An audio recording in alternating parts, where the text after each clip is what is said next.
के करोड़ों सम्मानीय नागरिकों का प्रतिनिधित्व कर रहे हैं। हम सभी पर महती उत्तरदायित्व है तथा इस सदन में हमें बहुत ही संजीदगी व सकारात्मकता के साथ चर्चा करनी चाहिए, किंतु दुर्भाग्यवश इस सदन में प्रस्तुत अभिभाषण भारी नकारात्मकता का अनुभव करा रहा है। गत सरकार ने अनेक जन कल्याणकारी कार्य किए जिनसे राजस्थान की जनता को लाभ मिला, किंतु उनके विषय में अभिभाषण में सकारात्मक चर्चा नहीं की गई। इस संदर्भ में सर्वप्रथम मैं आपको आपके माध्यम से इस सदी का सबसे भयावह समय कोरोना कालखंड की याद दिलाना चाहूँगा, जब गत सरकार ने जिस प्रकार से कोरोना का प्रबंधन किया, इसकी सराहना संपूर्ण देश में की गई। इसी समय में तत्कालीन उप मुख्यमंत्री जो पंचायत राज के मंत्री थे, उन्होंने मनरेगा में राजस्थान को पहले नंबर पर पहुंचाया था तथा इसका लाभ ग्रामीण क्षेत्रों में निवास कर रहे सभी किसान व मजदूर वर्ग को मिला था।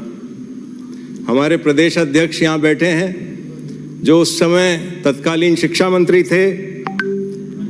उनके द्वारा शिक्षा के क्षेत्र में नवाचार के रूप में महात्मा गांधी अंग्रेजी विद्यालय आरंभ किए गए तथा इन अंग्रेजी माध्यम के विद्यालयों में मेरे विधानसभा क्षेत्र के कुछ विद्यालयों में प्रवेश का इतना दबाव है कि प्रवेश हेतु लॉटरी निकालनी पड़ती है। अभिभाषण बिंदु संख्या 51 में इनकी समीक्षा के बारे में कहा है।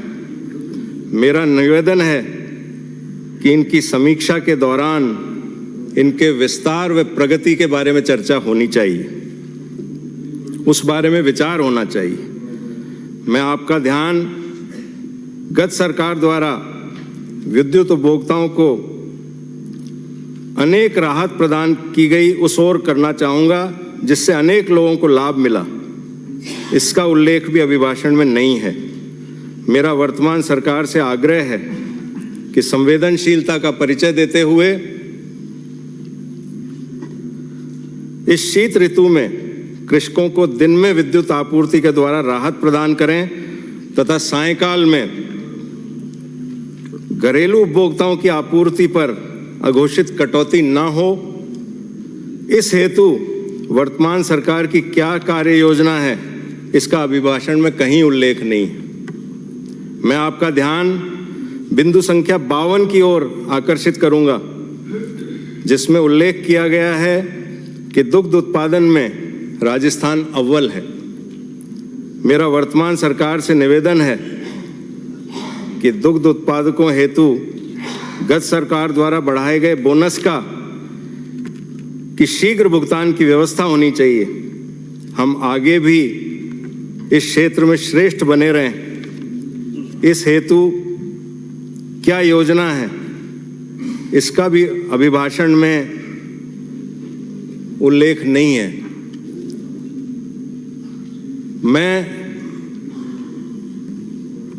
इस सदन का एक बार पुनः आपके माध्यम से धन्यवाद देना चाहता हूं कि आपने मुझे अपने विचार इस सदन में रखने का अवसर प्रदान किया तथा आपके माध्यम से आमेर की संपूर्ण जनता का आभार व्यक्त करना चाहता हूं कि जिन्होंने मुझे इस सदन में, इस पवित्र सदन में भेजने का रास्ता तय किया और मुझे अपने विचार इस सदन में रखने का अवसर प्रदान किया। बहुत बहुत धन्यवाद। बैठिए। श्री अतुल बंसाली।